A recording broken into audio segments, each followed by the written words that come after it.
यही विचार करके समेटो अपने मन को, यही विचार दृढ़ रखो और समेटो अपने मन को। मन में, दुकान में, जैसे बाजार में जाते हैं तो बहुत सी दुकानें, बहुत प्रकार की दुकानें, पर हमको लेना क्या है? जिन सामान को हमें लेना होता है, जिन दुकानों में होती है, हमारी दृष्टि वहीं जाएगी, तो क्या, और तो जाना नहीं चाहिए। अब ऐसे थोड़ी पूरी दुकानों में आप खड़े होकर मोल भाव पूछते हैं, आपको जो वस्तु चाहिए वही नहीं, पूरी दुकान लगी है, कहीं मांस बिक रहा है, कहीं सब्जी बिक रही है, कहीं कुछ। ऐसे ही मन हमारे सामने पेश करता रहेगा, क्योंकि पूर्व से हम बहुत गलत रहे हैं, भोग भोगे हैं, तो वो सब बातें पेश करेगा आपके सामने।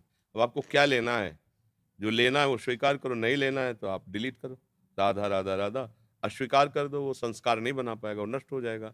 तो अंतिम समय तक आप प्रयासरत हैं और सफल नहीं हुए, तो सफलता भगवान देते हैं फिर। और अगर आप प्रमाद करके, प्रमाद माने होता है मनमानी करके, तो फिर अवश्य में भोक्तव्यम कृतम कर्म शुभाशुभम। शुभ और अशुभ दो प्रकार के कर्म हुए, अब आपको उनको भोगने पड़ेंगे। और अगर आप प्रयासरत रहे हो, सफलता नहीं मिली है, तो आपको भगवत प्राप्ति हो जाएगी। काम क्रोध नष्ट नहीं हुए, लेकिन आप प्रयासरत रहे हो, आप जले हो, तो परिणाम अच्छा निकल आएगा। और आप हर्षित होकर के पापाचरण, सुख भोगने की लालसा, तो फिर भगवान वो अंदर के फाइनल को देखते हैं। जैसे चूक हो जाना अलग बात है, अपराध हो जाना अलग बात है। चूक को प्रभु क्षमा कर देते हैं, अपराध को भोगना पड़ता है। रात न प्रभु चित चूक किए की, करत सुरत सह बार ही की। प्रभु हृदय की देखते हैं कि इसके मन में नहीं कि मैं पाप करूं, पर कुसंगवश हो गया, गलती हो गई, तो प्रभु क्षमा कर देते हैं। अब उत्साह पूर्वक गंदी बातों का प्रोत्साहन रखकर आप कार्य करें, तो फिर भोगना पड़ेगा, वो फिर क्षमा नहीं होता, वो अपराध माना जाता है। तो अभ्यास करो। जैसे पहले मन पूरा संसारी था, अब अभ्यास किया तो कुछ कुछ हिसाब हुआ ना, कुछ संसारी है, कुछ भागवतिक है, तो पूरा लाओ इसे। संग वैसा दोष आ जाते तो मन से इच्छा नहीं होती करने की, पर भारी व्यवहार से या संग से कुछ ऐसे दोष आ जाते हैं कि मन गलत चीज़ों में चल जाता है कई बार। हाँ, पर आगे बढ़ो, इतना ही प्रभाव थोड़ी संग, ये भी तो संग है जो आप स्वीकार कर रहे हैं, इसका प्रभाव नहीं है क्या? साधु संग, एक क्षण का संग पूरे जीवन को बचा लेगा, पूरे जीवन को। अब आप प्रभाव किसका स्वीकार करते हैं ना? आप हमें दोस्त मानकर बात स्वीकार करते हैं, या उनको दोस्त मान करके शराब पी लो। हमारे दोस्त हो तो हमारी बात पियो, शराब पियो। हमारे दोस्त हो तो हमारी बात मानो, व्यभिचार करो जो हम कर रहे हैं। तो ऐसी आग लगे दोस्ती में। जो दोस्ती हमें धर्म से विमुख कर रही, वो दोस्त का है, वो तो दुश्मन है। अगर दोस्त बनाओ तो भगवत वाणी को बनाओ, संतों को बनाओ, उनकी बात को मान लो, वो सच्चे मित्र हैं, तुम्हारा कल्याण हो जाएगा। अगर गृहस्थी में जाओ तो गृहस्थी धर्म से रहो। अब मनमानी आचरण कहीं भी मंगल नहीं होने देंगे, तो इसलिए अच्छे बनो।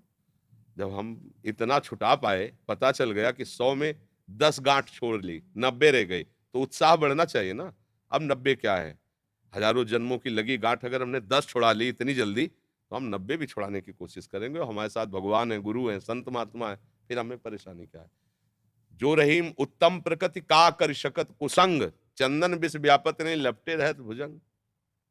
अगर हमारी उत्तम विचारधारा है तो संसारी पुरुष हमारा क्या बिगाड़ सकता है? बाजार में जाते हैं, कहीं बकरे बकरे टंगे, कहीं बोतलें बिक रही, तो हमका हमारा कुछ बिगड़ता है क्या? हमको तो इत्र लेना है श्री जी के लिए, सीधे इत्र की दुकान में पहुंचे। दुकानें तो सब लगी हुई है, तो हमारे को ऐसे भी संगी मिलेंगे, भ्रष्ट करने वाले, गंदे आचरण वाले। राधे राधे, तुम अपने मार्ग जाओ, अपने मार्ग जाओ। थोड़ा गंभीर और मजबूत बनना चाहिए। बिना पेंदी का लोटा नहीं होना चाहिए, जिधर धक्का लगे उतने लुढ़क गया, ऐसा साधक ऐसा नहीं होता। थोड़ा मजबूत कदम रखिए कि तुम चाहे 100 प्रकार से प्रयास करके देख लो, हम अपनी निष्ठा से नहीं डिगेंगे।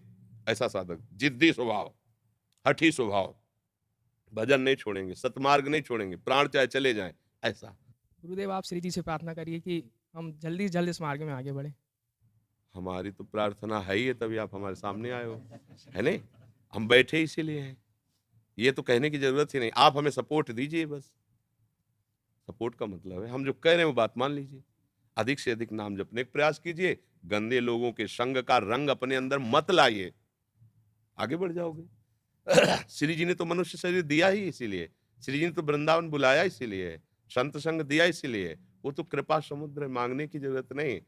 अब पचाने की जरूरत है, जो मिल जाए उसे थोड़ा पचाओ, उसको आचरण में उतारो, तब बात बने।